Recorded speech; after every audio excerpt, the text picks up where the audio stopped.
some of these windows here. And I'm not sure if Charlie's going to join, but we'll just go ahead and hop on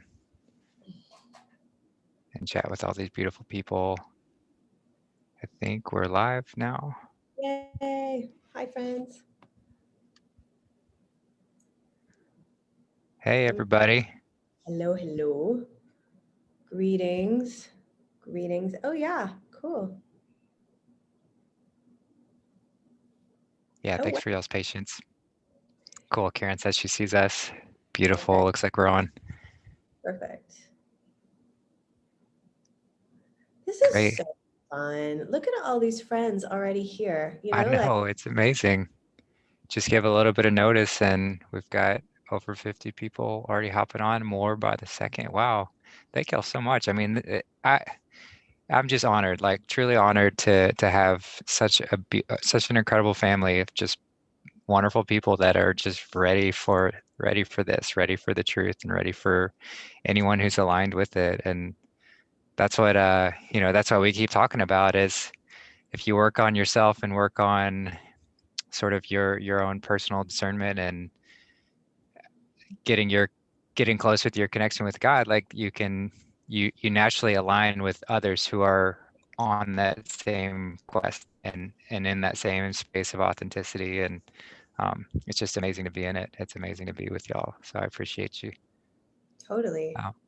And it's so easy on this side of it, isn't it? I mean, I'm coming from like a business space where it was like if you had a live event, you had to set out a newsletter and then you had to do like 7 posts and then you had to get the whole team. It was like now it's like, hey guys, we're going to just, show up and talk a little bit about the Bible. And it's like, sweet, everybody shows up. Yeah. Yeah, there's no pressure. There's no like it doesn't have to be polished and fancy and anything like that, which is great. Yeah. And thank you for that, friends, too, because I think that that's part of what we're growing out of is this need for like an external perfection. And what we're talking about is purifying from the inside so that that's the energy. And that energy is magnetic, as Charlie's coming in now and been teaching us all these months and we're actually seeing it happen. Hey, Charlie. Hey, brother. Welcome. Hi guys, love you so much. Love you Sorry too. if I only found out just a little bit ago. So Oh, that's all right. I'm glad you could hop on. I didn't really have, a ton, no real rigor or schedule planned for this. I just wanted to sort of start driving up the enthusiasm because I am psyched for this show. So if y'all saw my Facebook post and found this that way, you saw that next week we're going to be starting a whole new series, which I can't even describe how pumped I am for it. But what we're going to be doing, the show is called It's Biblical, Reclaiming Our One True Story. So what we're going to be doing is Marie and I are going to be hosting and having Charlie and Colleen join us each week, and we're just going to be going through uh, every little bit of the Bible as it is in its current form, and we'll even be looping in additional books of the Bible that we're aware of now. And then as we continue to become aware of these new books of the Bible, as the Vatican Library and all these things are declassified and disclosed, we'll keep adding to it. By some accounts, so right now there are 66 books in the Bible, 33 in each testament.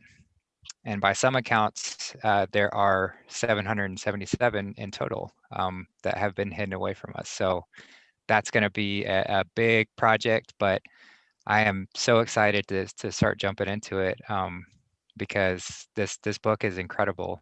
This book is absolutely amazing, and it tells our story. It tells our story, the one that's been written in so many different forms, so many different ways, written in the stars, written in ancient texts, written in parables and lore and all sorts of different ways. But we're going to take this perspective and dive right into it and give each of you the tools to kind of see this truth on your own. And that's going to be the main sort of focus is we want to ensure that this isn't just coming from us. This is going to be a hands-on uh, sort of session each week. We really want everyone to be reading along, and so if anyone still needs that copy of the 1611 King James versions, please contact me. I'm more than happy to send it. And yeah, I'll even show you.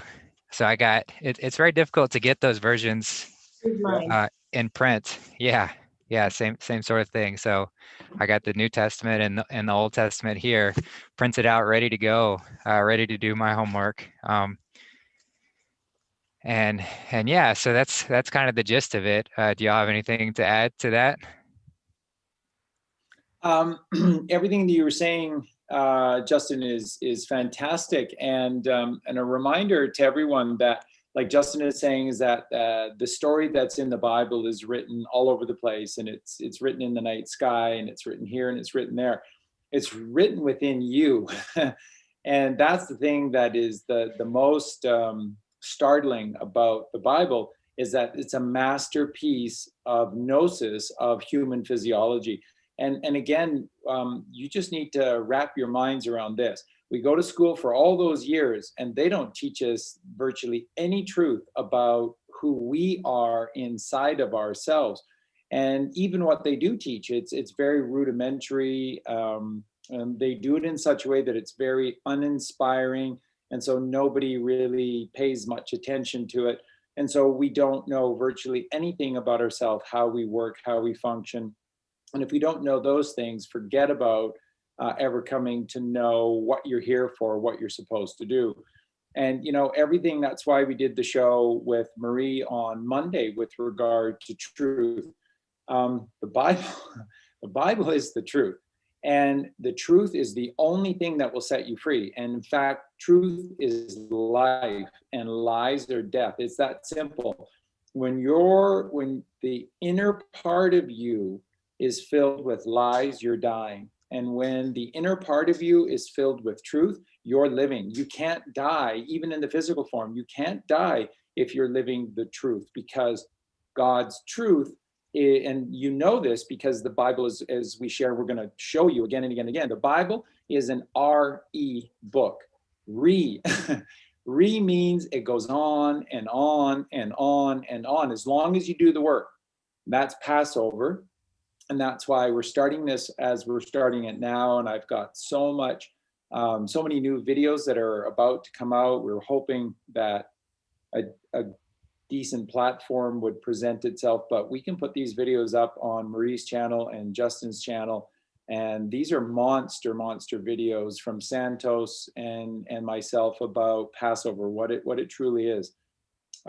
So this is huge stuff. So I'm very, very excited for the show as well. And then it's totally Justin and Marie's show. Whatever they want to do and how they want to approach it is entirely up to them, whichever order or structure or style. It's totally, we're here to serve, and it's going to be a lot of fun.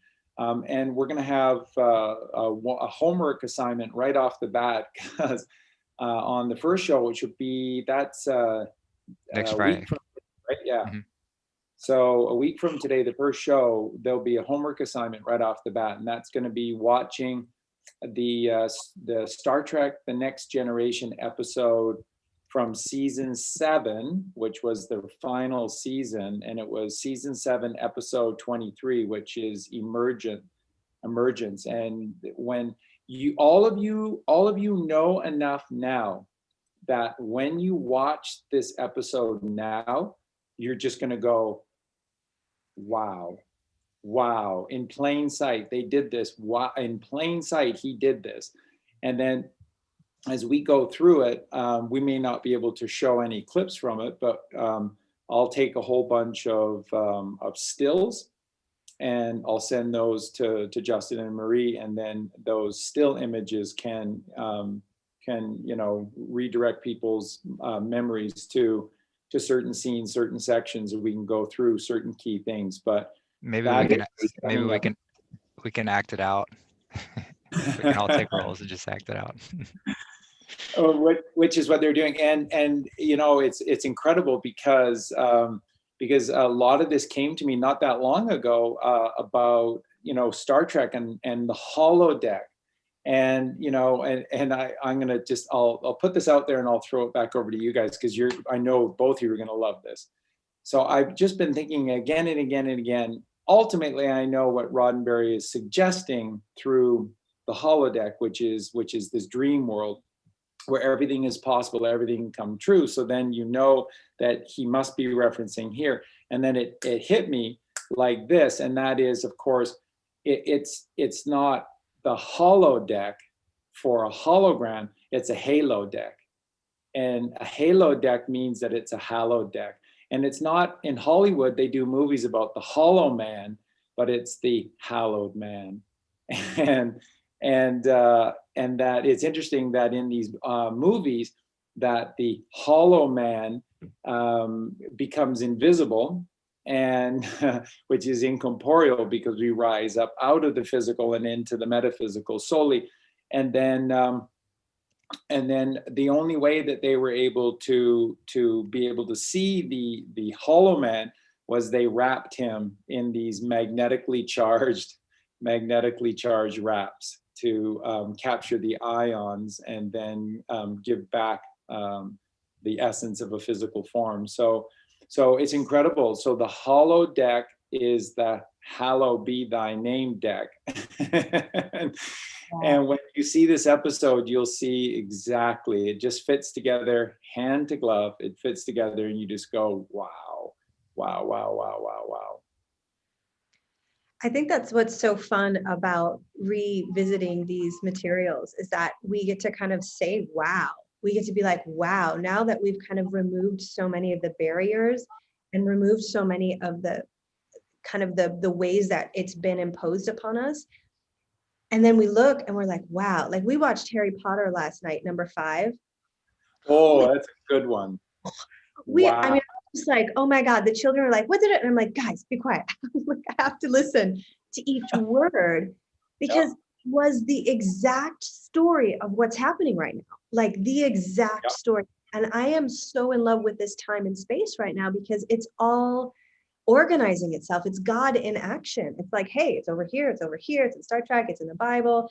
And it's just really been empowering, but really that story being the same one too. Like they're saying, you know, Harry Potter and Dumbledore are like, hey, like there's evil. And the others are like, no. And then they try Harry for using his powers, you know, and then that doesn't happen. And then the media aspect of it was really something too, how the newspapers were, and they were calling them conspiracy theorists and whatever. And then they were trying to take them down, Dumbledore and Harry Potter, and how it took a minute, but then they came back around, you know, his friends, and people started to realize things aren't matching up. But just the effort around denying evil, that's very interesting when it's in plain sight, like it exists. And in my upbringing using the Bible, it was like, we didn't even want to say the words, you know, like they don't want to say Voldemort, you know, like we were just always like, oh my gosh, we don't want to say this, because then we're bringing it. But now we're reclaiming our power and we're saying, yes, we can say it, because we're in the light. We're wearing the armor of God, so we don't have to worry so much about it. But we do need to acknowledge it, and we do need to stop accommodating it. We talked about that yesterday, Charlie. I am so inspired from that chat yesterday. I just want to thank you. Wow, that was life-changing. Really life-changing. And I'll say one more thing before I pass it back, that we've been taught to suppress our anger, to suppress our energy, and we've used the stories in the Bible. They've used the stories in the Bible to teach us that we need to surrender, but we're not surrendering to God. We're surrendering to their system. And that's what we want to turn. We want to reclaim the story and be like, no, it wasn't about that. That's what they would have us believe. And that's what a lot of us have been believing. But now we're like, no, we're going to claim this as moving this story in the right direction and creating a reality in which mankind is mankind, and not suppressing and just accepting evil and just being like, well, it's not that, like that. I'm so over that. I'm so over that. So thanks for that insight yesterday. And for you, Charlie, too, for holding that line, because it's not necessarily easy or like fun to be saying no all the time and calling out truth, but you do it in a way that's like really an ego buster. And like when you said to me something about like wrap your head around this, like I was so grateful that you're talking to me like for real. You know, you're not trying to wishy-wash any of this spiritual, like, oh, we'll just forgive and be sweet and don't say anything bad about somebody, is like that's allowing us to accept evil. Like we're just like, oh, well, you know, I don't want to offend anybody. But now it's like, no, like it's not about offending. We have to say no. And I think that's my message. I'm saying no. And yes to God. Yes to God, 100%. Not like, well, just a little bit of God and a lot of whatever. It's like all God and no whatever anymore. Like I'm done being a victim to that system. And I don't think the story of Christ is about that either. And I think that that's what we've been trained to think, like, oh, well, he was crucified, and it's like, no. Like that was his ultimate, like, you can't touch me. You know? Anyway, that's my riff for today. But thank you for that yesterday and for these stories, and to take it back. That's what I'm excited about. And even just reading the first paragraph of Matthew was like, wow, the lineage. Like we are the lineage of God, of love, of reality, and we're like, no, this is our lineage. Stop trying to get in here and try and manipulate this reality. Yeah. So there it is. And Justin, if I can just jump in and respond to a couple of really key things, Marie, thank you for all the beautiful things that both you and Justin always share. It's so wonderful to be with you and around you, because there's so much wisdom.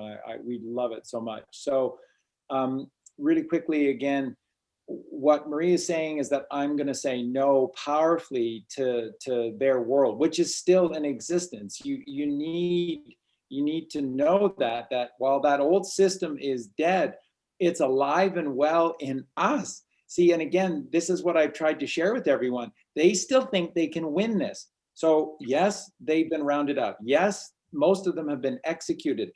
But again, they know the truth of how this works around the loop. And remember, they want the loop. They don't want, because they know the other way they can't go, which is to hand themselves over to God and do things through a righteous path, a righteous journey. They don't want that. What they want is to become so evil that they reincarnate into themselves, and then they just keep coming back. So every 50 years, there's a chance for them to take back again. And that's what Colleen and I are trying to share with everyone. If we don't start changing, then we are the platform that they will burst forth through in the coming years. It's through us. The ultimate victim of World War III, or as they're calling World War IV, is our minds. This has been the war of the mind. And yes, there's been enormous casualties, because it's all about taking the genius creations of a child's mind and extracting it and putting it into their mind, right? Which is the entire Harry Potter series, right? That's Voldemort in a nutshell. That's what he's trying to do, Voldemort. He's just trying to suck the soul out of the innocence and put it into him, because he has none. So you can do this through raising the chrysamal. But hey, wait a minute, man, you can't do that and have an ego. So if you have an ego, the only way to do it is through trying to take heaven by force, and through murder and torture, and these are the things that they do.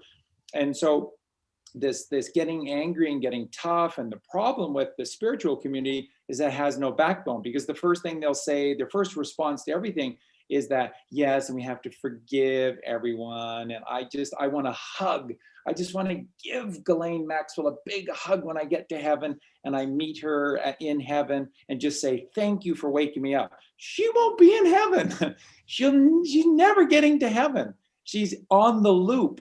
And when she expires, the godliness that's within her, she goes to the void. And in the void, she will stay forever, because this is a gift. And the gift of life comes through consciousness, which is God. And you extract the last ounces of God out of you, and only you can do that. Then you're out of the loop. And a lot of them, I think, aren't coming back because of how far they've gone. But you have to have a spine. That's a part of the show we did the other day with Marie as well. You have to have a spine, and the spine is your sword, and it is your truth, and it is your justice. And if you don't have a spine, if you're just constantly apologizing for these demons, then all you do is perpetuate their system, their reality, and it will never go away. And then they can come back whenever they want to, because we're ripe for the picking. And ripe for the picking is being culled. Okay, you know what a culling process is? There's good apples and then there's bad apples. There's little rotten apples. And about 90% of the apples that come off the trees are all beautiful and amazing. And we eat them fresh and we make things with them and, juice. And then there's rotten apples that come off the tree. And that's 10%. That's your left brain. And the right brain is the 90%. Why do we continue to exist and live off of the culling? And remember, they're culling us. The Hunger Games. The Hunger Games. We were years away from the Hunger Games. It was happening. It was going to happen. First, it would happen out there in faraway countries that you barely even hear of and stuff. And then that draws people in and they go, well, I don't think this is right, but still we should watch this, and see what they're going to do. And then slowly, it's all the districts and everybody comes in for this, you try to rebel against us. And this is the culling process. So no, we can't do that. So the other thing that I was going to share with both of you quickly is that, and Marie was talking about watching Harry Potter 5, which then leads to 6, which is the Half-Blood Prince. So he's halfway there, but Harry has to walk empty-handed into the Forbidden Forest in 7 and have that crucifixion before he can become the full-blood prince. But he was the half-blood prince in 6. But in 5, remember at the end of that movie when Harry and the gang, and they won't leave him. So Harry's going, what are you doing? And they're going, we're coming with you. Like, no, you're not. This is really dangerous. That's exactly why we're coming with you. And it's friends, it's family, right? It's family. And they're not, the real family's not going to leave you behind when you need them most. So they all go and they risk their lives. And Harry is inhabited by Voldemort because Voldemort is the left brain of Harry Potter. And so he's torturing Harry within himself, which is what we do to ourselves through these horrible thoughts that we take. And then what happens? Because Harry spends so much of his time in the right brain, he sees an image of Hermione and she's smiling and she's laughing, and he sees Ron and he's smiling and he's laughing. And then Harry does the most remarkable thing. He turns his head to the left and he says, I feel sorry for you.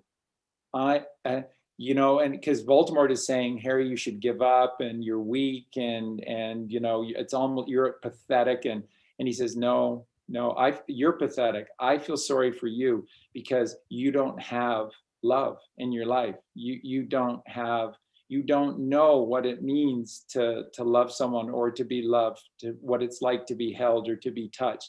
It's you who I feel sorry for. And that's what we have to do for ourselves and look at that left brain and go, why are we here? Why are we here? And then I just want to complete this little gnosis with this, tying it back into the Star Trek. This is the thing about that episode that is going to blow you away.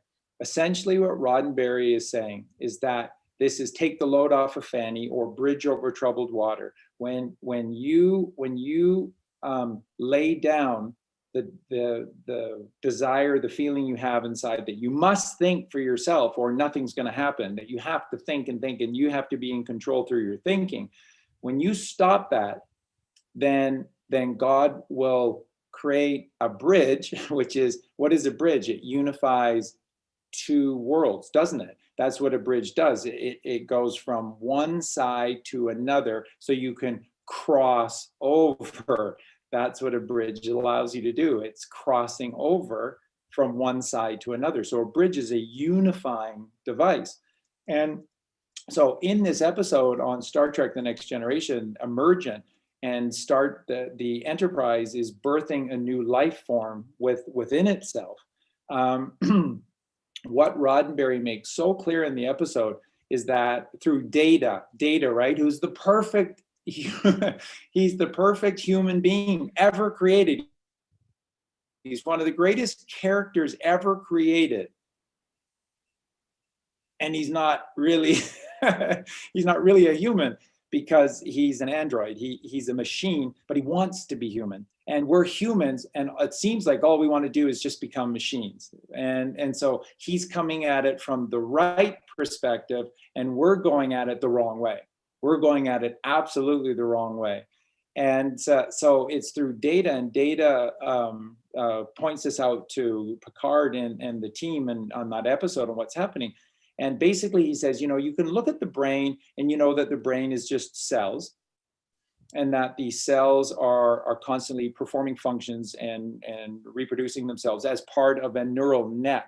But he said that doesn't equate to the total. He said that data said that there's something more. So, and then somebody said, so what you mean, Data, is that we're more than the sum of our parts. Wow. Thank you, Gene Roddenberry, for making this so prevalent, and we are more than the sum of our parts. And what does Data say that is? Data says, yes, you're correct. That is what is known as human consciousness. And he said it can't be quantified. And he said clearly what is happening with the Enterprise is that the Enterprise is taking us, which is the human factor, away. They don't have control. They don't have control over the controls of the Enterprise. Enter the prize is the brain, right? So they're talking about the human brain, and so they don't have controls anymore. Every time they try to do something, they have no access to it. So the thinking has been taken away, and so then Data explains what's going on is that a new consciousness is forming inside of the Enterprise because man's thinking and man's doing can't get at it. Every time they try, there's like a force field in place that prevents the captain and the first officer and everybody on the Enterprise. They can't stop this. And every time they try to, the entire ship begins to come apart. So it's like, and then they quickly have to stop what they're doing. So the Enterprise is very serious about this, that the hands of man cannot touch this creation. And so Data explains it beautifully.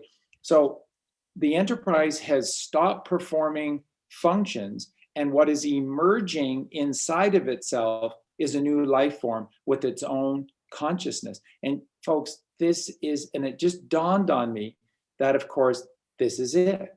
This is exactly what happens. This is the 13th cranial nerve. This is raising Christ consciousness into the optic thalamus, the light of the world. And then that's what happens. When you stop thinking, then the hollow man begins to form in here. And that, of course, is the haloed man. And then that's you, but that's you connected with God. And you don't do anything. What did Marie say? I'm saying no to that world, and I'm saying yes to me and God. That's what she's saying. And that's what Roddenberry is saying. And that the holodeck is the haloed deck, and that the halo that we manifest for ourselves comes from not taking thought. When we stop taking thought for ourselves, that's what Roddenberry, you'll see it for yourself. What they're powerfully saying is that when we stop thinking, this emerges, and it's an inner creation that goes outward. It goes outward. And then they had schematics on the background. Data was presenting. And what were they showing? They were showing what looked like a spine and a skull, and then a pulsing of a radial pattern of illumination coming out. So they're showing you on Star Trek, they're showing you human physiology. They're showing you the spine and the brain, and then magnetism being created within, and then that magnetic light pulling out in a 360-degree radial pattern. And so this is it. This is it. The whole point is that when we stop thinking for ourselves, something has to replace it. And what replaces it is the haloed man, and that is hallowed ground. And that's how we turn this into hallowed ground, by stop using this. You've done it for 40 years, for 30 years, for 60 years, for 50 years. and it isn't working. Try something different. Casting thy net to the right. So back over to you guys. Yeah, amazing. I mean, it's going back to this sort of one story that is our story. And if you and Marie touched on it so beautifully as far as changing your perspective on like how you get to that point. And it really comes, I can speak from experience of coming from the organized religion Christian perspective of being taught this story from that perspective, but it's taught externally, inwardly, to where anything that represents that story external of that little box is seen as a threat and seen as something that has to be discarded and is not the truth. But if you flip the script and go inward to outward, you start with that inward truth to get that discernment right, discover this story and how it's written so beautifully in so many different places, then you have a whole new lens to look at everything and you get to see it written in so many different ways. And so that's why you can take Harry Potter, you can take Star Trek, you can take The Lord of the Rings, you can take the Bible, you can take the Bhagavad Gita, you can take all of these beautiful texts, all of these beautiful stories, and you see the same thing being reciprocated, this same story being told over and over again, and it just solidifies it. So to see new patterns emerge, you get to see new truths emerge, you get to see new flavors to it just continually, which just adds so much excitement. So it turns this whole reality and a completely gives it a completely new light. But that all starts by going from starting inward. You have to start with that inward journey first, because if you start with that external validation and try and prove everything else or disprove everything else based on the external, you're never going to get there. It's always going to be something wrong. But if you start with that inward and then start with that simplicity, start with that speck, that one point, that focal point, you and your connection to God, and compare everything else to that, and then it makes it all magical. So I just wanted to say that. And then as far as the just reading the book of Matthew, I just finished it last night, and I'm going to go through it again just because it's incredible. Like, it's such a good book. And I, it blows my mind that this church has the audacity and arrogance to still exist and teach this incredible book and say that somehow they're doing the right thing. When you read this, plain and simple, I mean, Jesus is calling out, "Woe be unto you, you Pharisees and scribes, you hypocrites." For taking this beautiful text, this beautiful word, and hiding it away from people, distorting it, and yet they still, there's still, I believe, so much divine protection over this book that they can't twist the words too much to take away from what has been said. So they have to leave it intact to some degree or another, and that's a gift. That's a gift from God for us to still have that preserved enough to see it. But like this idea that Jesus was this passive individual that, and we're supposed to be passive and just, you know, just bend to the will to whoever's in power and just turn the other cheek at all times. No, he was out there calling out people. He was out there saying no to people. He was out there calling out the liars and the hypocrites and flipping over the tables, and that's what we're supposed to be like. Anything that doesn't align with truth, anything that doesn't align with God, that is our responsibility. That is casting thy net to the right. It's not all lovey-dovey. It's not all love and light all the time. Like, let me give you a hug, like Charlie says. It's taking action and saying no, and saying, this is not okay. You are acting out of alignment. You are acting immorally, and therefore you are aligned with, you can't serve two masters. You cannot serve two masters. If you are not serving one, you are inevitably serving the other. And so if we get really simple with that, if I'm not serving God, if I'm not in right action, if I'm allowing evil to perpetuate, who am I serving? Who am I serving? And it's as simple as that.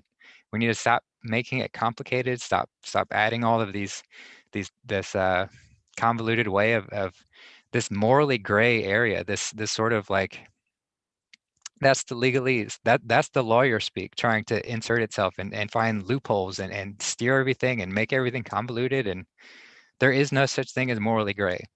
There is casting your net to the right. There is morally in right action, or there is not. And there is no in between. It is a very black and white. It is very black and white, and we have to get back to that. And so that's what I'm really excited about doing, is taking this incredible book and exposing the truth that's written so plainly in it. And I actually just watched, if y'all haven't seen the Takedown of Organized Religion from A to Z, Charlie's got it up on his Rumble account.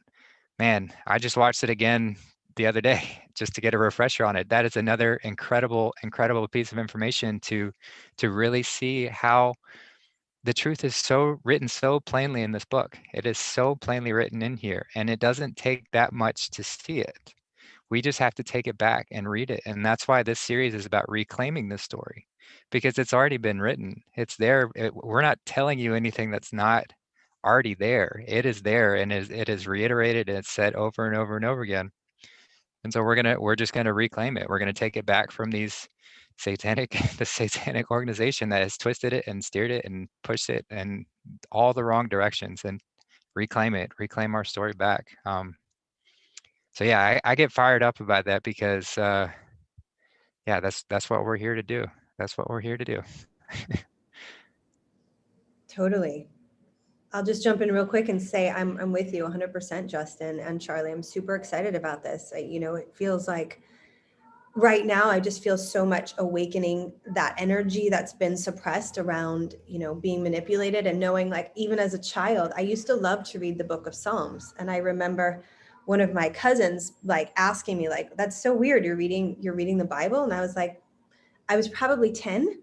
I just loved it. I would highlight in there. And I remember that feeling of being judged from the outside, or the priest will tell you about that. And even at that age, being manipulated to believe that my innate tendency, which was to read, which was to seek the truth, was actively like being taken away from me. And I think that what you're saying around, reclaiming, and what we've decided to call it, is so important, because we've been told to be like all love and lighty and flighty about this, and that the story of Christ was kind of like a pushover story, and it's not. That guy was a badass, and that's what this is about right now. Like, that guy was not messing around, and anybody who says he is, and anybody who perpetuates that, like, needs to realize that that's what you're doing now. And that's what I love stepping out of right now. And I've been so like ignited. There's this righteous anger now that I'm like, wow, because it's been so it's been such a concerted effort to take that beautiful energy that is innate in me down.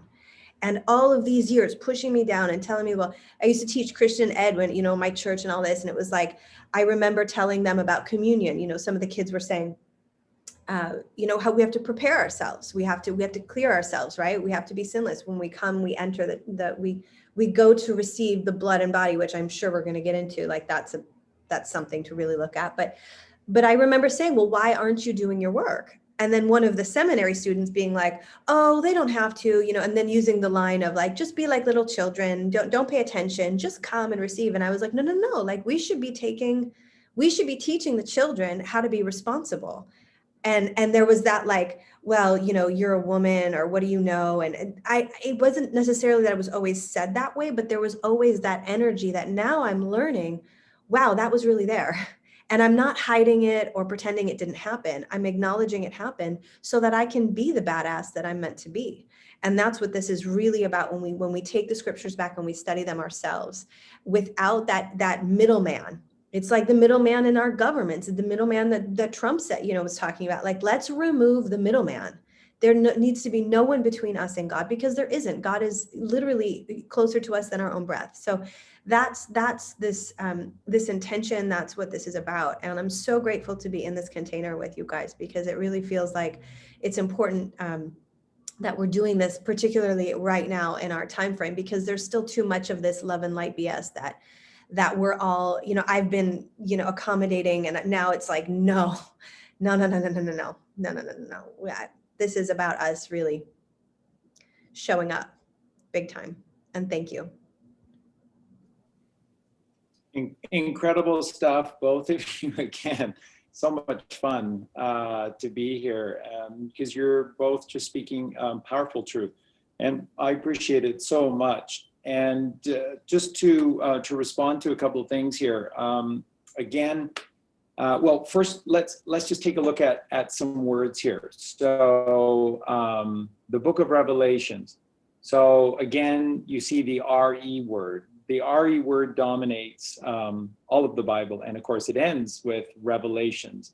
And again, so if you separate them, you have the Re, which is to be born again, and then you have the L, which is the light of God in the physical ions. So the ions are what in you. T is the cross, which is the fourfold nature of the physical man. A is alpha, which is God. EL, which is the light. That is the out there light. That is electrical light. And then, of course, what we're supposed to do is we're supposed to revel, which is to show glory to an exalted one. The true etymology of revel is to exalt those who have exalted themselves. So we're reveling in God's physical creation within us.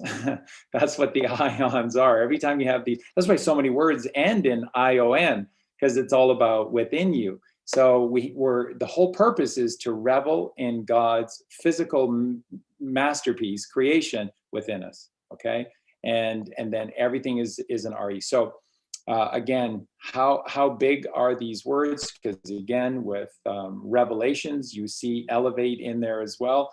And elevation is all about, again, to have the light rise. And of course, how do you know that this is rising? Well, that's Eve. Eva or Eve. Go back to ancient Hebrew. Heva or Heve, EVE or EVA. The original Hebrew, by the way, is with the silent H in front, the breath of God. You have to have that, of course. That's the correct way of spelling Eve or Eva, because, of course, it was the breath of God that brought life to the mother. This is the gift for us not listening in the perfection and singularity of heaven upon earth with God in the Garden of Eden. And we didn't listen, so we get a gift, which is the Sacred Virgin Pure Mother, which is either EVE or EVA. So the light rises, because that's what Eve is. She's magnetism. She uncoils and she rises up in our physical form within us. Elevation is the Kundalini rising. Yeah. So everybody says, got to get high. You got to get high. And by the way, isn't it funny how when rock and roll in the late 50s and early 60s, when these wonderful Gnostic songwriters came along and began to encode the Bible into rock and roll music, every time they use words like high, the songs got banned. And what did the censors use as justification to banning these songs? Because they called them drug songs. Drug songs. Wow, it's like the Byrds, 8 miles high, 8 miles high, connecting the two Ouroboroses, and that is a magnetic scalar wave. And 8 miles high takes you right here to the third ventricle of the brain, which is the higher the higher Ouroboros. So 8 miles high is connecting to God through the Kundalini rising. Nope, that song never made it to number one. Should have been an absolute number one hit single. I think it got to like 13 or 14 on the charts, because vast parts of the United States were not allowed to play that song because it was banned for outright drug references. 8 miles high is a drug reference? That's insanity. But that's what they did to keep God out of rock and roll, and then force these people to become even more deeply encoding their messages, and so making them harder and harder and harder to decode. And that's why we're doing what we're doing with all of those songs, because I kid you not, those songs, those albums, those are mini Bibles. Those are absolute those are absolute gospels of the Bible itself. They are so holy. These people were so in love with God's creation, like the three of us are, and everyone who's here in the chat room. We love you so much. They were as passionate as we are about this, and then they went about to do this. And so again, what is the master number? Well, the three master numbers are 11, 22, and 33. And 11 is the master number of the Father. And that's because it's the twin temples, and God resides in the mercy seat in between the two temples. But look at the word 11. It's El, which is the light, even, right? Which would be the horizon, the horizon, which is level. And water doesn't curve to a ball. And you can't stand up on one leg in perfect harmonic balance between two worlds as the pine tree ascending if the planet is wobbling and spinning and twisting and tilting and turning. So they're just putting constantly the truth. So remember what we were saying with Marie on the show on Monday is that again, the truth is holistic. It explains everything, and it combines everything. So even in a simple word like the number 11, it has to teach everything, okay? It has to. So we need our light to become level or even. It has to become even upon the level within us. And of course, you see the word level within within 11 as well. And that's the master number. So if that's the master number, then what's being said here is a massively important message, right? A massively important message. And you do the same thing with 33, and you just look at what these letters show, and they're just telling you powerfully. Somebody in the chat group is asking about honey. That I'm Mr. pineal gland guy, so I love to manufacture honey, and I love to consume honey. And so we have local people here, and very innovative, just allow the bees to come and go at their leisure, and they just take this raw, unpasteurized, perfectly natural honey. And when you can have access to this, well, let's just look at the word. It's the breath of God that turns you on in the ether to become the child of God, Christ, which with your cup flowing over, your cup runneth over. So that's what honey does for you. Honey is just doing this within you. It's just taking your light within you and it's drawing it up, because it has to go home, which is to the pineal gland, which is the home of honey. So the breath of God turning you on in the ether to become the cup of Christ, the chalice of Christ, the child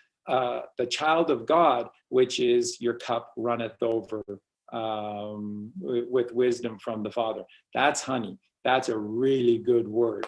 11 is a really good word. Elevation is a really good word. Revelations, the most feared and misunderstood book in the Bible. It's a really, really good, loving, beautiful word. So everywhere we turn with this story, it's a beautiful one. And then people are asking to us, has the Bible been really sort of turned into lies by the demons? And the fact of the matter is there are a few changes, like getting the word Easter in there one time. It has no meaning whatsoever. It has no purpose being where it is located within the Bible. They just needed to have it in there somewhere. So they injected the word Easter to be able to foreshadow what's coming with our formalized Easter and, Queen Ishtar and this sickness.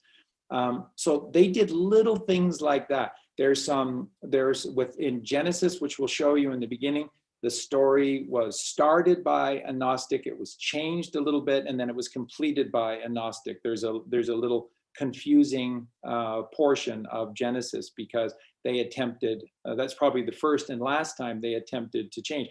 Here's why the Bible is in essence a perfect book, because it was written by people who did this work, who knew this work inside and out. So they encoded it in such a way that it is the holistic truth of all things. These demons, they don't know. They don't know that because they don't do the work. So every time they tried to change the Bible, they got into trouble and stopped. What they decided is what Justin is exactly right. What they've done, taken the authentic versions of the Bible, and they've now given you 300, 400, 500 different versions of the Bible. And every time the Bible becomes more and more like an Archie comic book. It's pathetic. They've taken all of the most powerful magical language that explains everything, and they've exercised it right out of the book. That's what they've done. So the Bible is literally a perfect book. And when you read the King James version, for those of us who read and write in English, that King James Bible 1611 version, 1611. Okay, so 6 is the journey of man, and 3 ones, which is divinity, makes 9, which is divinity. So the 1611 edition is a very, very special. And you know what the ancients did with the 1611 version of the King James Bible, which people knew was a divine book, is that they made it their main folder in their house. And so all important documents, anything that they required that was very important to them, you know, any kind of document, paper, just something that was really important, they stored them in the 1611 version because they were protected in that hallowed book. And that's what the 1611 book is. And there, if you can get your hands on any one of these older copies, the bound copies of the 1611 edition, you should do so, because it's well worth whatever investment you need to make for it, because they're very magical. There's an energy to that book. And why? Why? Because it's the truth. Because it's the whole truth. The magical words are there. So when you open it, magic springs up off of the pages and comes to life. Yeah, that's how it works, because everything is energy. So very, very special. And that's why doing what we're doing and going through this with you is going to be so much fun and so important, because together we're going to be able to teach each other and learn from one another and grow with one another. We're going to do this together, and we're going to grow together. And you will see that when you let go of this thinking, and I'm thinking again, oh God, I'm thinking again, and you stop doing that, the gift is the halo. The gift is the holodeck. See, and that's where dreams come true, in the holodeck. But it's not a holodeck. He couldn't say a halo deck. The show would never get put on TV. So the holodeck is the halo deck. It is. It's where dreams come true, in the third ventricle of your brain. That's what it does. Data explains this on that episode so well. So back over to you guys again. Yeah. Wow. So we will definitely be so this whole all of these sessions that we're going to be doing, it's going to be very interactive. We want to get a lot of questions from everybody, as long as we get the questions on topic for each week. So we're going to, and we're still kind of working out the details of how we're going to structure everything. But we're definitely going to get a lot of word out as far as how each show is going to be, what we're covering, so that you can interact along with it and ask prevalent questions. Because we want, we want this to be very much a group learning experience. Because going back to the whole, Charlie and Marie show the other day, as far as we don't want to be talking heads. We don't want to be just people up here telling you what we think or what we know or what we've learned. We want this to be a group learning experience, to where everyone who's involved is doing the work and reading the text and learning on their own, so that we can come together and sort of collaborate, and really get the best message coming forward. So again, anyone who wants the copy of the 1611 King James Version, I'm going to put my my social media links in the show notes after the show is over. including Telegram, Facebook, MeWe, wherever you want to find me, just message me, and I'll get you those copies.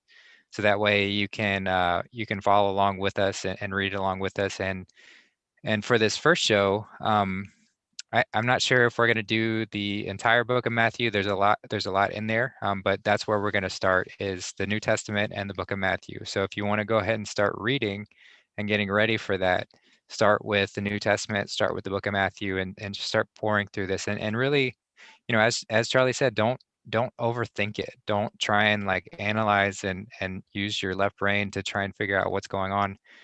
Just read it and let it sit, and then read it again if you need to. But really try and just let God speak through you through this text, and the answers will come, and we'll be here to help with it, to kind of help all get on the same page. But yeah, just wanted to throw that out there.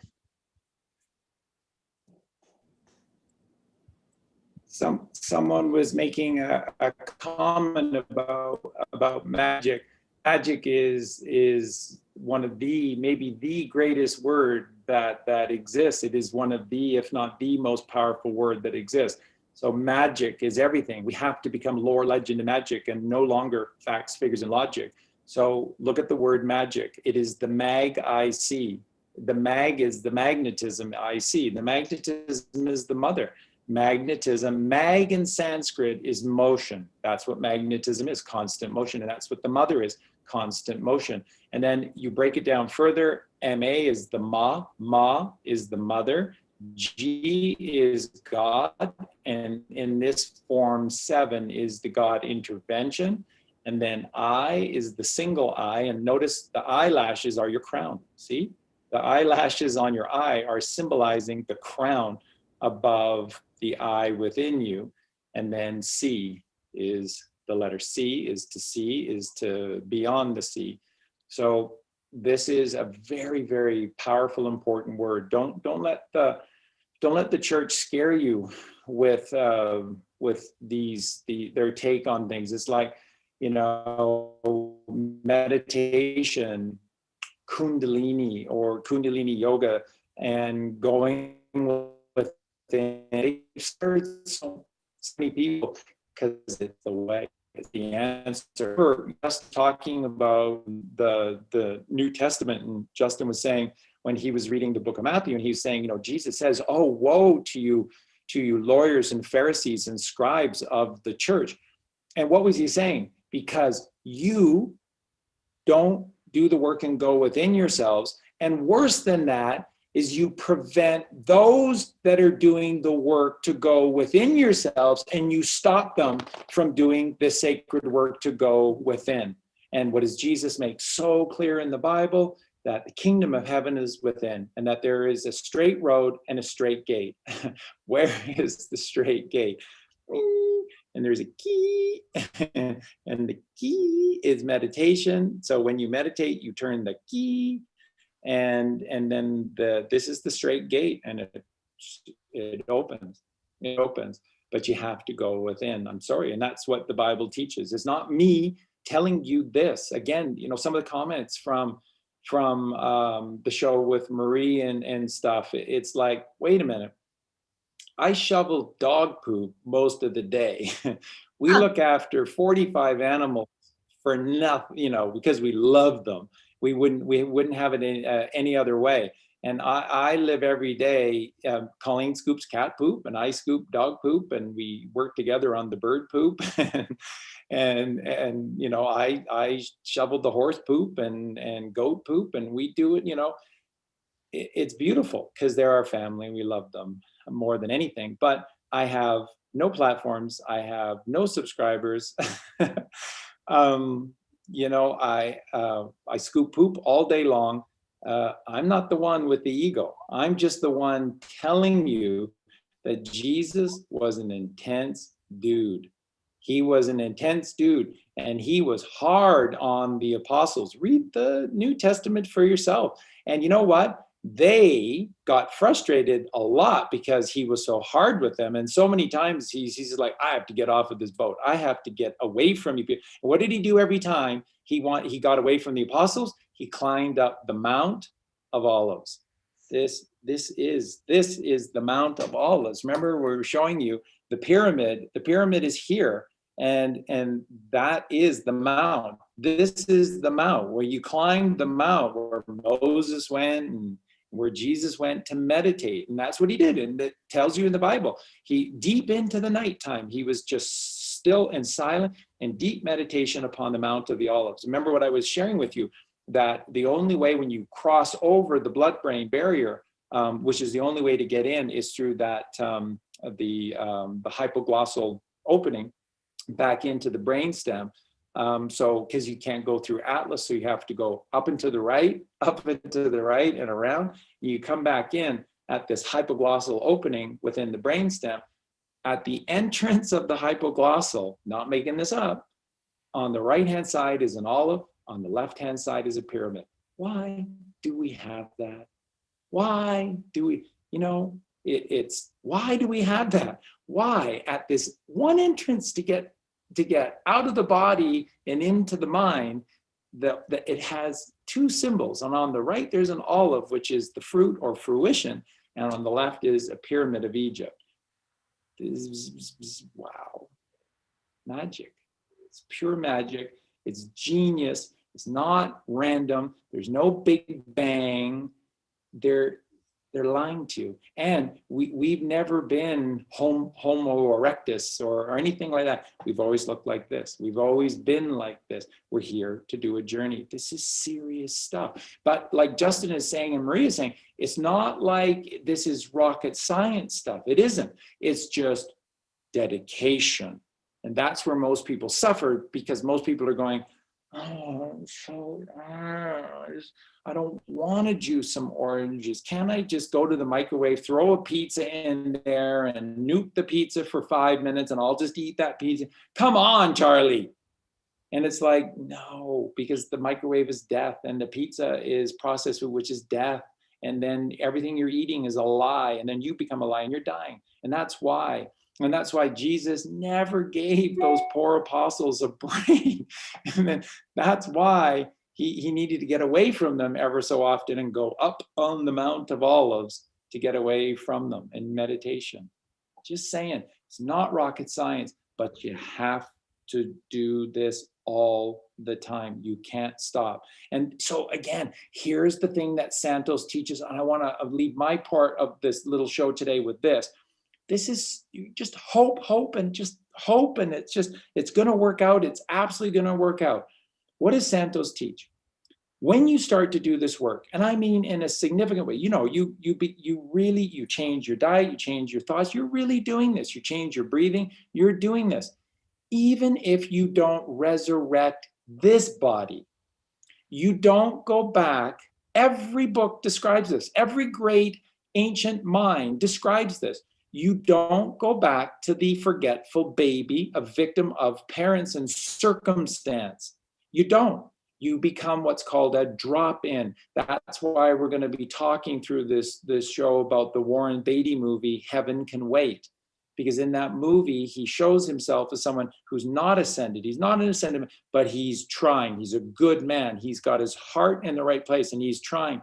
So he doesn't, when he dies, he doesn't go back to the forgetful baby. He drops in and he remembers. He remembers. And that's the gift to you. God loves you so much. He wants you to succeed, because that's everything, is this family that when we complete this journey. So he wants you to succeed. So even if you don't make it in this lifetime, you will not go back to the baby. You will drop in and you will then have deja vu and you'll go, whoa. And there are people that have written books about this where they go, I know that I was this person, and then they've gone and physically tried to find this person in the phone book and whatnot, and have tried to discover their old self. This is very, very, very real. But, you're a kook if you talk about it, because the demons control the mainstream media. So, this is great stuff. This is going to be such a great series. And, Justin, Marie, Greg, these are just the beautiful souls that should be doing this. And I'm so excited to be a part of it. So thank you, guys. Well, thank you, Charlie, for making the Bible cool again. And thank you for encouraging. Oh, hi, Fred. Hi, friend. Oh, that's a cute creature. Frodo. Oh, of This is Frodo Bag. course it is. Frodo's Oh, my shadow. wow. What a sweet guy. Such a sweet guy. Yeah, that's what I want to say. Just thank you for making the Bible cool again. Thank you for encouraging us to jump back into this book that so many of us have grown up with and have had a tumultuous relationship with. And yeah, to reclaim it as our book and our story. And I think that, when you talk about Jesus leaving the apostles and giving the apostles a hard time, it reminds me, I get a lot of comfort from knowing that Christ was so misunderstood by his generation. And so, everyone thought he was so crazy. And it's kind of what's happening to a lot of us right now, is that the more ownership we take back of our essence and the truth of who we are, the more it literally repels others who are not doing that, and then attracts those that are doing that. And I think that that's an affirmation for a lot of us, an encouragement to a lot of us to keep the faith and to keep moving through this, and just to keep going deeper and deeper, because that brings me to what I'm really attracted to you and all of us, is that we're, especially you and Colleen, Charlie, is this certainty of the truth, this unwavering, you're just certain, like, you're just like, it's the truth. So like, someone doesn't like it, but it's the truth. So like, whatever. And that's what Jesus was like. It was like, I don't care if you don't like this. This is the truth.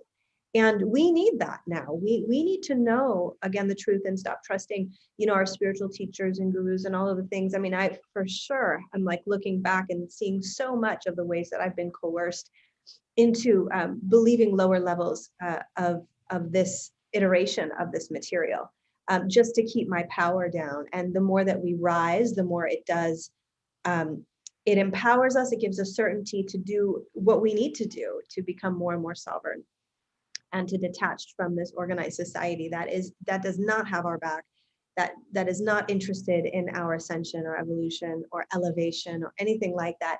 It's invested in the exact opposite of that. And I think that now, just a lot of gratitude for showing that level of certainty. Like, this is the truth, this is the way it is, and for modeling for us what is potential and what is possible if we do the work. And it's not that hard, actually. It seems that way to the ego. The ego doesn't like it, but that's okay, because the ego knows there's something above it. Hippies love Jesus, of course they did.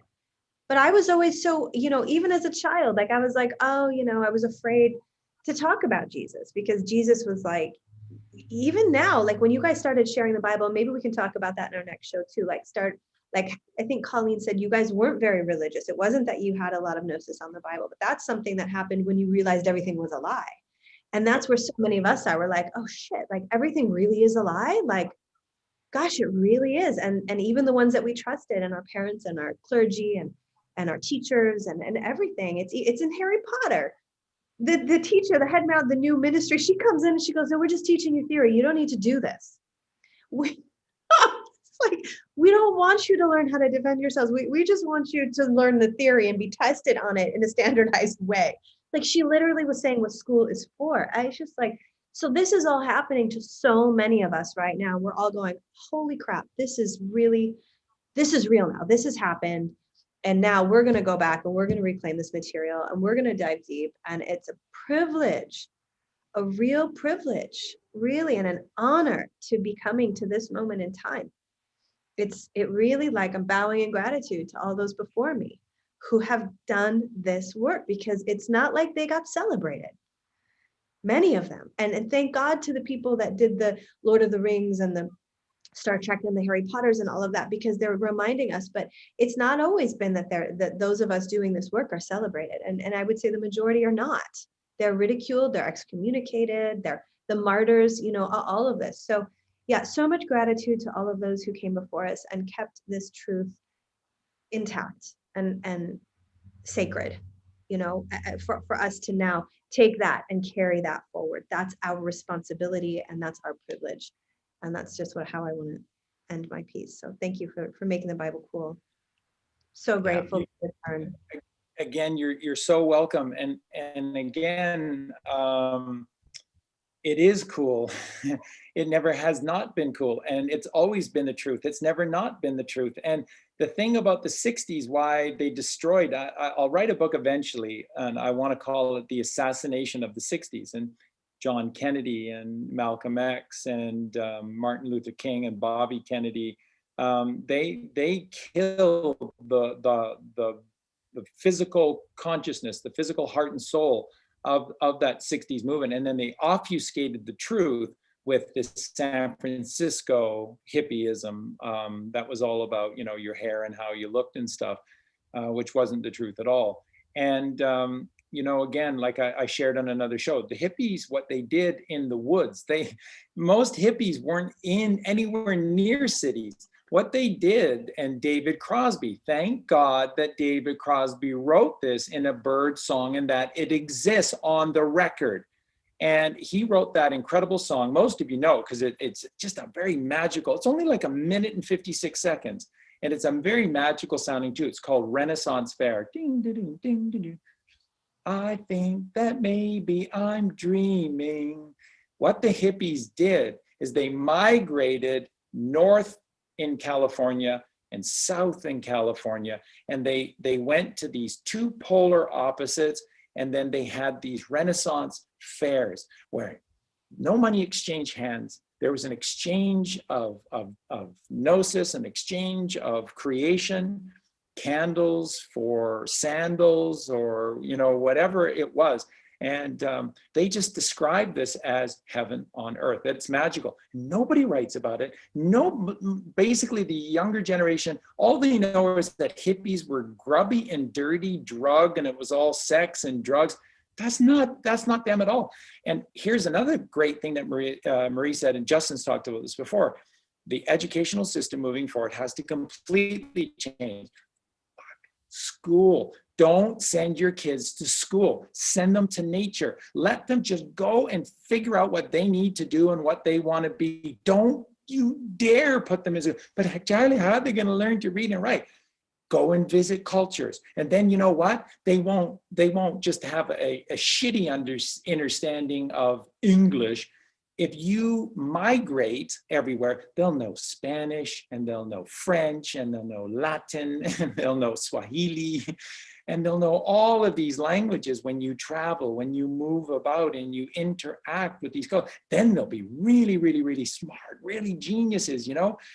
School is to dumb down your kids, bully your kids, beat them down, and make them ready. And remember, the biggest reason why Justin is doing this, and why I'm doing this, why Marie's doing this, why Greg is doing this, is our kids. And when we talk about this righteous anger and getting tough, and when we say that the spiritual community needs to get a backbone, you need to remember that for the last 100 years, 45 million kids a year. 45 million, right? 45, they know why. They've got quotas to match, to upset the apple cart and spill the balance. 45 million kids have gone missing to this process. When Colleen and I did that big podcast for you, part 3 about the takedown of the cabal, and this one was right here, right now, and that was Epstein Island, Ghislaine Maxwell, and then Wuhan, China, and then the new Silk Road to Venice. And we uncovered Walmart and Evergreen shipping for you and all that stuff. What do we tell you? That from the end of World War II, in China alone, there's been over 1 billion children that have been sacrificed to this fucking process. It has to stop. And the whole point is that it existed because we believe in lies. See, if you know the truth, then the truth will out. The truth will always will out because it is the way, it is creation. Scratch a tree, that's the truth. Scratch a leaf, that's the truth. Listen to a bird, that's the truth. The truth is all around you. It's the lies of man. And so when we called out a few people and mentioned, you know, oh, what a horrible, horrible thing for Charlie to do, to mention a few people, you know, that were raised by dinosaurs on a distant galactic planet and are now leading the way in the truth community, it's just because somebody has to do this, to say, take a step back and consider where you're getting this information from. Okay, and one of the biggest things, like who's that spiritual guru that Oprah has on all the time? He's like Swedish or Finnish or something. Eckhart Tolle. Eckhart Tolle. Eckhart Tolle. Eckhart Tolle. Look at Eckhart Tolle. Look at 100%. Eckhart Tolle. Just look at Eckhart Tolle. Is he an ascended spiritual master? Just look at him. What are you doing? You're buying 60 million copies of his book. Look at him. He's not doing the work. He's not doing the work. He's not doing the work. Do you want to get your work? Look at Tony Robbins. He keeps getting caught in lies, and he's destroyed 1,000 times. His career is over, and he keeps springing back. Keeps springing. Tony Robbins. Is that where you want to get your information from? And remember, when it's we three, when it's this little triangle that you see here, none of us are charging you for this, because that would be an abomination, because it's not my truth. I'm not saying that I'm smarter or better than any of you. I've just done the work. That's all. You can do it too. And look at us, listen to us, and look at us. Because you can hear the clarity, you can feel the clarity, you can see the clarity, you can resonate with the clarity of everything that we're saying, because we're not lying. We're telling the truth. We drink orange juice all day long, right? We eat watermelon. We exist to heal animals and to love animals. So again, it's like, don't you dare attack Charlie Ward and his 30 gajillion followers and stuff. Sure, Charlie was doing blow with hookers on tarmacs in North Africa, laundering money for the cabal and stuff like that. Hey, he's a good guy now. And so get your ego out of the way, Charlie Freak. Well, I don't have any subscribers. I don't have a channel. And when all of our stuff got taken down, did you hear me complain at all? Did you hear me say one word about woe is me? And when they took down our Patreon, that's evil. That's evil, because we had a Patreon page for our animal rescue sanctuary, and they took away all the names and the contacts for all those people. And then PayPal took all of our money. We never thought we were even going to get it back until somebody intervened on our behalf. But we were without all of that for. And then we've been shot at 10 times, at like meters away from us. We've been shot at 10 times. Maybe we don't have a really big ego, and maybe that's why people are shooting at us, and maybe that's why we're deplatformed, and maybe that's why we have no voice at all in the world, because maybe what Colleen and I are saying, and beautiful Justin and beautiful Marie and beautiful Greg and all of our beautiful family, what they're saying is that this is Jesus Christ. And if we don't start standing up, we're going to lose the work that this man did. And we're going to show you, as Jesus and Mary, as these books come available, these other books that were taken out of the Bible, and you're going to see the journey of two. And if we don't stand for it, as they gave up for us, that's who you want to connect to. See, it's so, the one and only person you listen, it's not even me, it's coming through me. That's all it is. So it's not me, it's God. It's Jesus, it's Mary, it's Santa Claus. You have a miracle inside here. What are you doing hanging out with your friends at a bar out there on a Friday night? That's insane. Go within, go within, go within. You have a family that loves you, needs you, cares for you, bleeds for you, tears for you, lifts you up, holds you, hugs you, kisses you, caresses you. They're there. And every single moment for you. avail yourself of this love, of this gift. Stop going out there. Look at whom you're following. Look at them. If they're doing the work, it will show. I'm 57 years of age. Just saying, not better than anybody else, but I'm 57 years of age. Okay. And I work, like nonstop. So, yeah, I got to be doing something right. And that's kind of the feeling and the senses that you need to have. You need to start connecting to people who are literally casting their net to the right. And that's Justin, and that's Marie, and that's Greg. And, that's all of our beautiful, beautiful, beautiful family. So many to mention now. And, I love them all. I love all of you guys, and I love everybody. But sometimes it seems like I have to be the one to kick you in the ass because nobody else will. No, they just want to give you a ribbon. They want to give you a ribbon for being mediocre. Yeah, it's okay. Be mediocre. It's not okay. It's not okay. It's not okay. You're brilliant, and you need to become brilliant in your own way, So that's why you don't go to school. That's why you interact with the mother for as long as you want until you discover who the heck you are and what it is that you want to do. And then you become the expert on mushrooms. I wish that person existed and then teach us all we need to know about mushrooms. You know how freaking important you would be if you just went out there and learned all about mushrooms and then you taught us the truth about mushrooms instead of scaring us about mushrooms? Somebody do that, please. We got the mushroom guy. We just met him on Sunday. We met the mushroom man. Woo! He knows all about the mushrooms. Danny was like, oh my God, this is the guy I've been looking for. He's got the tinctures. He does them medicinally. The other one, he's like, knows everything about every kind of mushroom. So anyway, he's here in Puerto. Yeah. Wow. That's a lot. And so this is what these shows are going to be like, but we're going to be diving into this biblical text and going really deep. And you can call it another name. We can call this series is No Bullshit Bible Study. It's not going to be bullshit. We're not here to protect anyone's feelings. We're not here to say this. If you don't like that's okay.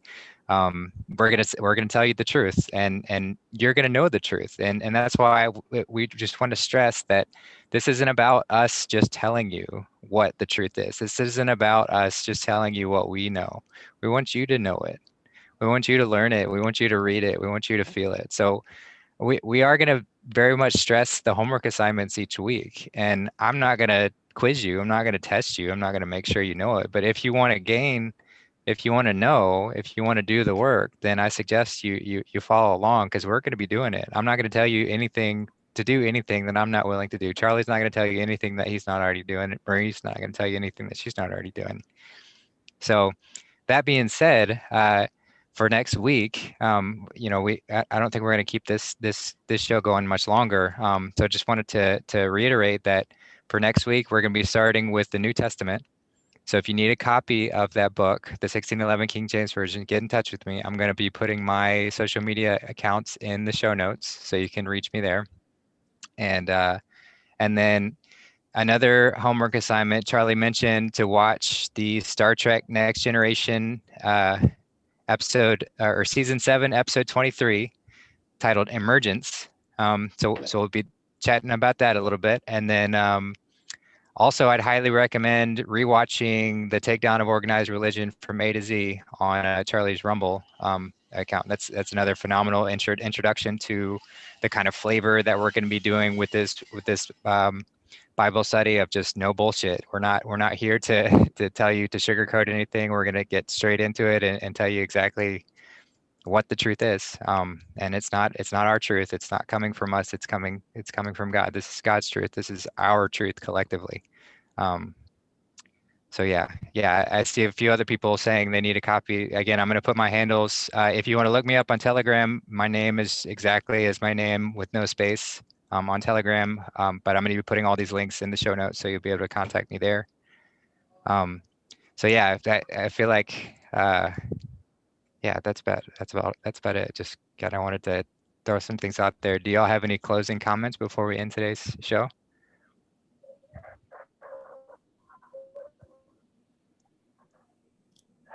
Nope.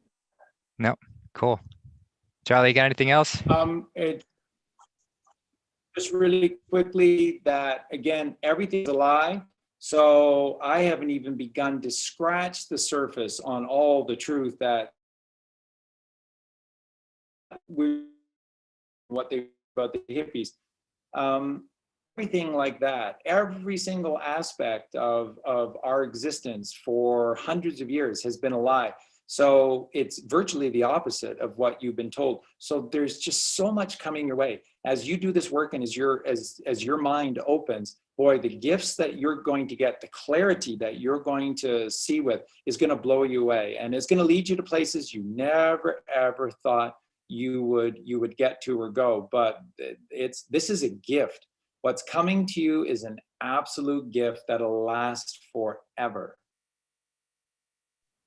Amazing. Yeah, I'm so excited. I'm so thrilled to be there. And yeah, just to give Maria a little plug, I think she's got a show coming up here very soon, and it's going to be very powerfully saying no to all of these false idols that we need to cast away. So make sure you tune in. I believe that's in an hour and a half, right, Marie?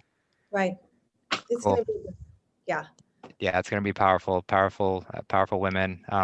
women stepping forward and saying no to the bullshit. I'm really excited for that too. So make sure y'all stay tuned for that. And yeah, that's about it. That's a wrap for today. So we'll see you next week at the same time. And then you'll see us at all the other things we're doing. We got our Song Decode show on Sunday, Marie's show coming up in an hour and a half, and then I'm sure we'll sprinkle some few other ones here and there. But next Friday, 1 o'clock, the same time. We'll see you then. Love y'all so much. Take care. Bye.